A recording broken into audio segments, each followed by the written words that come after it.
बोले अनंतानंत सिद्ध परमेष्ठी भगवान की, देवादिदेव मूलनायक आदिनाथ भगवान की, अंधेश्वर भागवत जी पार्श्वनाथ भगवान की, शासनायक भगवान महावीर स्वामी की, आचार्य भगवंत कुंद कुंद स्वामी की, आचार्य भगवंत विराग सागर जी महाराज की, आचार्य भगवंत विशुद्ध सागर जी महाराज की, आचार्य भगवंत विभव सागर जी महाराज की, आचार्य भगवंत चंद्रगुप्त गुरुदेव की।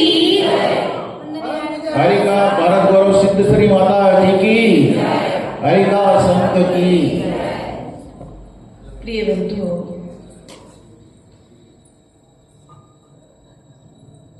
जब एक गाड़ी चलती है तो उस गाड़ी के चलने में एक एक पेंच का महत्व होता है। जब एक एक धागा जुड़ता है तो कहीं जाकर के एक वस्त्र का निर्माण होता है। वह छाता भी जो हमें छाया प्रदान करता है, वह छाते में लगा हुआ कपड़ा भी कहीं उन 12 तारों से बंधा हुआ होता है।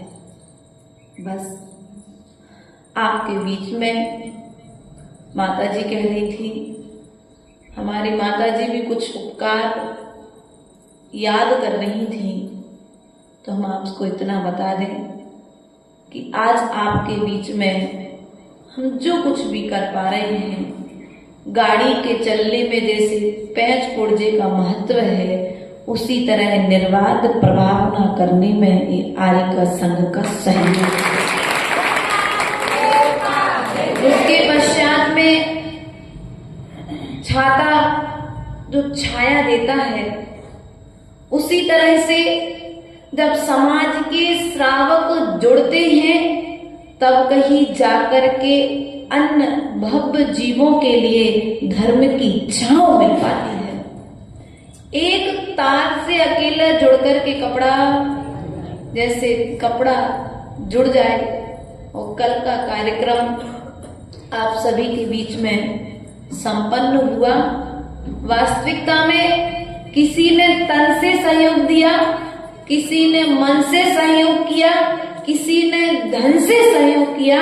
यही तो आपका समर्पण था कि कल एक साथ एक छत के नीचे पूरी समाज एक साथ बैठी थी। सच्ची प्रभावना तो तब हुई जब हमारी समाज एक साथ बैठी थी। और इसी तरह की अखंडता और एकता यदि हमारे बीच में बनी रहेगी तो कभी कोई हमारे लिए ऊंची नजर से देख नहीं पाएगा। इसलिए अपनी एकता को सदा बना करके रखना। अपनी जैसे माला में प्रत्येक मोती का महत्व होता है, उसी तरह से समाज में प्रत्येक व्यक्ति का महत्व होता है। इसलिए प्रत्येक व्यक्ति को आदर सम्मान देते हुए, सभी का ध्यान रखते हुए कल यहाँ पर एक कार्यक्रम संपन्न हुआ। वास्तविकता में यदि आर्य का संघ अकेला होता तो आनंद नहीं आता। आचार्य भगवंत के आने से उस कार्यक्रम में और आनंद आ गया। प्रिय बंधुओं, आज प्रातःकालीन, कल संध्याकालीन बेला में रात्रि 9 बजे लगभग समाचार मिला, संघ में क्षुल्लक व्रत सागर जी महाराज थे, इंदौर से थे, जिनकी दीक्षा हमारे साथ में ही हुई थी 20 फरवरी को।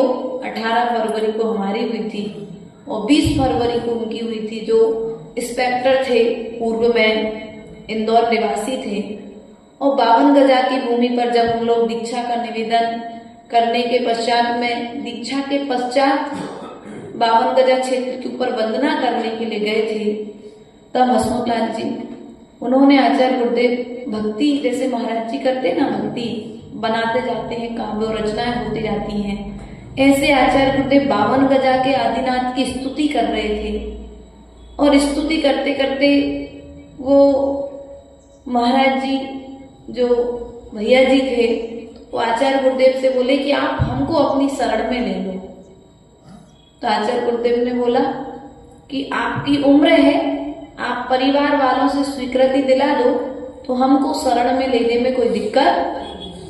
बस सुबह 8:30 बजे की बात है और 20 फरवरी के दिन दोपहर में 4 बजे उनकी दीक्षा हो गई और अभी 10 तारीख तक वो आचार्य गुरुदेव से पृथक विहार किए हुए थे, मुनि आचरण सागर जी के साथ में थे और 10 तारीख को आचार्य गुरुदेव के पास में पहुंचे हैं और 15 तारीख को उनके आचार्य गुरुदेव के श्री मुख से ओंकार मंत्र सुनते हुए समाधि मरण को उन्होंने कल दोपहर में प्राप्त किया। ऐसे मुनि श्री व्रत सागर जी महाराज जिन्होंने व्रतों को आचार्य गुरुदेव से लेने के पश्चात में निर्दोष पालन करने का पुरुषार्थ किया और निर्दोष पालन करने के पश्चात में उन्होंने उस समाधि के लक्ष्य को प्राप्त किया है। सो महाराज जी के चरणों में बारंबार हम यही निवेदन करते हैं, आपने दीक्षा के फल को समाधि को प्राप्त कर लिया है, अब समाधि के फल सिद्ध पद को भी आप शीघ्र अति शीघ्र प्राप्त करें और जिस प्रकार से आचार्य गुरुदेव के चरणों में आपकी समाधि हुई है उसी तरह हमारा भी समाधि मरण गुरु चरणों में हो। इन्हीं भावनाओं के साथ में सकल समाज के लिए हमारा बहुत बहुत साधुवाद है कि सभी ने कल हमारे प्रीतेश भैया, धर्मेंद्र भैया, हसमुख भैया, दादाजी, आपको दादाजी बोलते काका जी बोलते क्या बोलते हैं? क्योंकि अगर काका जी बोलते दादाजी बोलते तो बुरा नहीं लग जाए, क्योंकि एक बार मैंने किसी को बोल दिया तो बोले माता जी मैं काका नहीं हूँ। अब जयंतीलाल काका तो चल जाएगा लेकिन हसमुख आपको बोलते कि नहीं बोलते? तो सभी को बहुत, इंदौर समाज आपके बीच में लगभग 40 लोग कल पधारे हुए थे, सभी ने आपके इस कार्य की अनुमोदना की और बहुत बहुत प्रसन्न होकर के पधार गए। थानला समाज आपके निकटवर्ती समाज है, उन्होंने आपको समाचार दिया हुआ कैसा कार्यक्रम रहा। उसके पश्चात बड़ौदिया समाज ने भी आपके इस कार्यक्रम की सराहना की।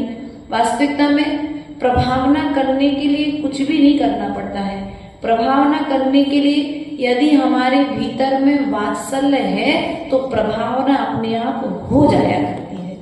और आपके भीतर में जयंती दादा, जब हम लोग इंदौर से विहार करके आए अभी इस साल चातुर्मास करने के पश्चात, तो हम लोग ने कहा कि माता जी से मिलने के पश्चात हम लोग तुरंत विहार एमपी की ओर करेंगे।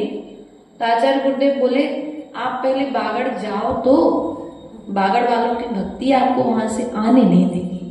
और वास्तविकता में जो हमने सोचा था कि मिलने के पश्चात दिसंबर में निकल जाएंगे, लेकिन आप सभी वात्सल्य, बागड़ वालों का वात्सल्य और प्रेम है कि जहां जाते हैं 2 दिन का सोच के जाते हो, 32 दिन से कम वहां पर रुकते ही नहीं है। तो आप सबका प्रेम है जो हम लोगों को रोक लेता है। बस इसी तरह की वैयवृत्ति और इसी तरह की भक्ति सदा आप लोग बना करके रखना, क्योंकि साधु समाज से कुछ नहीं चाहता है। एक टाइम का आहार आप साधु का अच्छे से करा दो, साधु जब क्लास ले तो क्लास में आप अच्छे से पहुंच जाओ, क्योंकि धन तो हम लोग त्याग करके आए हैं, आपसे धन लेकर के हम लोग क्या करेंगे। लेकिन आप जो आपका समर्पण भाव है, आपका मन चाहिए धर्म के लिए, तो उस मन को आप लोग व्यवस्थित तरीके से इस पंचम काल में यदि करने योग्य कोई कार्य है तो देव शास्त्र और गुरु की वैयवृत्ति, उनकी भक्ति करके हम संसार सागर से पार होने का प्रयास और पुरुषार्थ करते रहेंगे तो निश्चित है कि हम भी समाधि के लक्ष्य को प्राप्त करके ये मनुष्य पर्याय का जो अंतिम ध्येय है वह हमें भी प्राप्त हो जाएगा।